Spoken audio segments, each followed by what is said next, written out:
What is up, everybody? Alan here, bringing you another movie review here on the Brookfield Library YouTube channel. If you love movies like I do, then this is the place to be, as I am here bringing you my review for Ne Zha.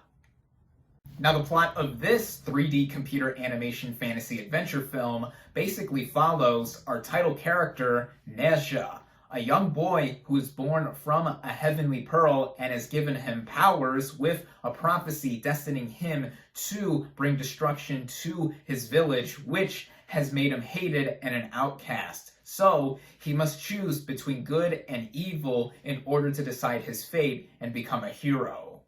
Now, recently, I actually won a free copy of this movie through a giveaway contest earlier this month, and shout out to Bob's Movie Review for selecting me as the winner of the Blu-ray and DVD combo pack for Ne Zha. Even before I just won this movie for free, I did want to check this movie out because there is a lot of hype behind it, at least in its native country of China. When this film was first released in 2019, it set numerous box office records. It became the highest grossing Chinese animated film of all time, the highest grossing non-US animated film worldwide, and the second highest non-English language film of all time, all while grossing over $725 million worldwide, the overwhelming majority of which it accumulated in its native China alone. Additionally, it's the fourth highest grossing animated film of 2019 and the second highest grossing Chinese film of all time. It was even submitted as the official Chinese entry for the newly renamed Best International Feature Film category at this year's Oscars, becoming the first Chinese animated film ever to be submitted, which didn't end up getting the nomination, but this film is still clearly very popular among those in its native China. And like I said, I was interested in seeing this film for all of the box office records it set, and even from the look of it on the front cover / poster alone, as I never saw a single trailer for this film and wanted to go into this thing blind, as I wanted to see it for myself.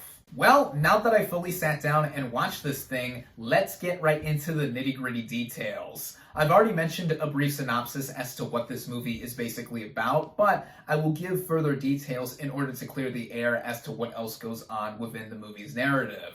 As I've said, the movie follows our title character, Ne Zha, who is a young boy born from a heavenly pearl created by the primordial Lord of Heaven. This same primordial Lord of Heaven sends his two disciples, a fat, clumsy one and a skinny, sinister one, to go retrieve this pearl as it's been split in two in becoming two separate orbs, a blue spirit one and a red demon one. This red demon orb ends up getting into Ne Zha's mother before she gives birth to him, and he has now encompassed demon powers, which again has made him feared and hated by the village in which he lives in, as he does cause trouble and mischief for the first year of his life. While this is all happening, the skinny and sinister disciple steals the blue orb and ends up using it to reincarnate the son of a dragon king who leads a gang of dragons in this underground lair, and then the rest of the plot does ensue. Now, if all of I just said sounded like a mouthful, well, it is. The story is pretty expansive with a bunch of moving parts, and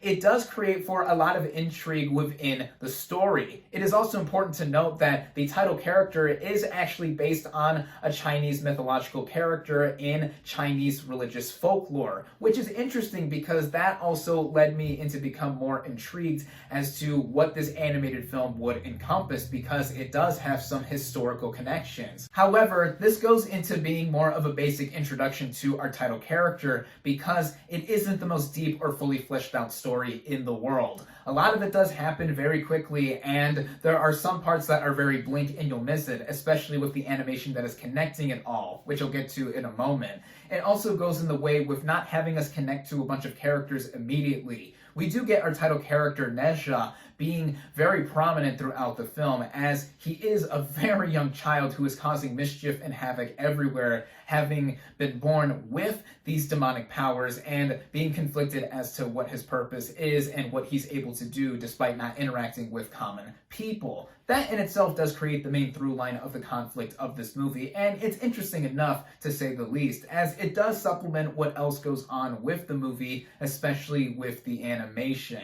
In my opinion, the highlight of this film is the animation, which is among the most illustrious and inventive I've seen in recent memory, especially during these sequences where the fat, clumsy disciple of the Lord of Heaven is training Ne Zha inside of a scroll to hone in his powers that he was born with, and wow, it is so colorful and eye-popping, and even outside of those moments of the film, everywhere else, it is just truly stunning to say the least. It's also all the more impressive to note given that this is the debut feature of its writer and director, Jiàngshì. It also features a not-so-famous voice cast, whether you are talking about this movie's original Mandarin version or the English dub of it, and it's also the first movie made by this film's animation studio. And wow, I can only imagine what endless possibilities can be done 2, 3, 4, or 5 movies from now from the same studio.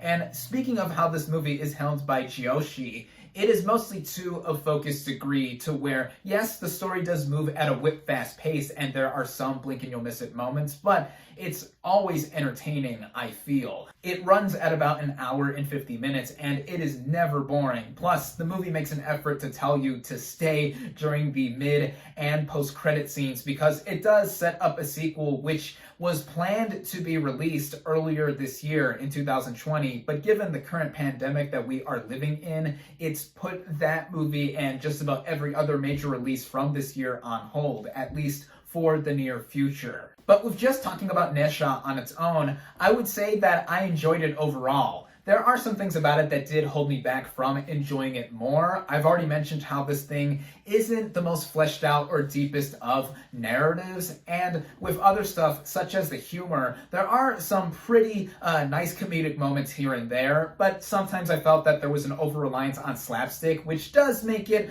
pretty attractive to kids, but some of it I thought just fell flat. But in any sense, this film is a nice change of pace for animation fans who are looking for something either different or want to venture into world cinema, specifically within this medium, and see what kind of animated films are being made from different parts of the world. Thematically and message-wise, I think there are some cool things about it as well with that, and above all, again, the amazing animation and just the way this movie looks and sounds makes it worth watching. I recommend Ne Zha. My final verdict for Ne Zha is 3.5 out of 5 stars.